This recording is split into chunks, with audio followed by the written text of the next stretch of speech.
Good morning and welcome back to another episode of Dressings with Jen. I wanted to talk today about an ointment called Iodosorb. This actually comes in a paste and it comes in a powder as well as a sheet, and I'm sticking with my iodine theme because I'm still on, iodine as that mini molecule that can combat things.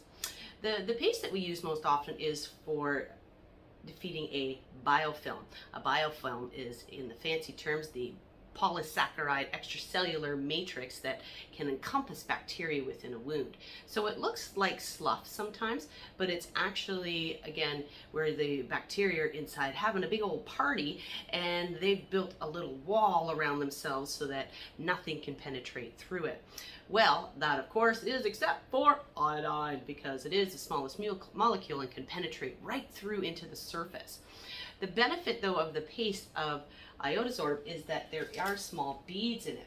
So the way this works, again, I've talked lots of reps, but I like to go with the easiest explanation of it. Is in the paste, it's actually very gritty. So it's like there's sand in it. And this, when it comes in contact, what it is little beads of iodine. And when it comes in contact with fluid within the wound, it actually releases the iodine in it and then gobbles up some fluid. It also, during this gobbling, can actually, because it's a chemical debriding agent, take away some of that biofilm. So as it's gobbling and releasing iodine, and then that antimicrobial can actually penetrate through the biofilm or the slough or whatever it is you actually are trying to remove out of the wound. So, and it does that by several times. So as much as the paste kind of looks like this, it actually doubles, almost triples when it comes out of the wound. When Iodosorb is fully absorbed, it looks very much like a gel. So when you take it off, so often you'll be like, oh, I put all this brown stuff in here. Again, and then it's a gel when it comes out. And that means that the Iodosorb has been fully absorbed, the iodine that's within it, into the wound.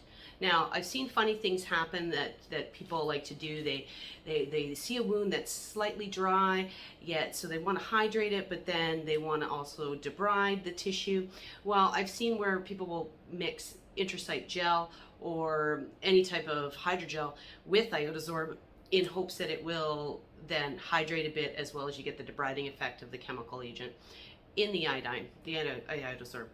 But what happens is you've actually then just made a really expensive gel, because all that intrasite gel that's sitting in and mixed with the Iodosorb, then actually the beads eat the gel, release all the iodine, dump a whole bunch of iodine all at once, and then it's just, again, a really expensive gel because it's not taken up the wound fluid. So if something does need hydrated, you can just use a hydrogel when when it's moist enough that there's enough moisture to support the use of the Iodosorb, meaning that it can do that exchange of iodine for fluid. That's when we're going to choose Iodosorb. Okay, one of my favorite products for a biofilm and breaking up the party. It's like kicking all the teenagers out once they've wreaked havoc. And then we clean it up and things will heal. All right, like and subscribe, and we'll see you in the next episode.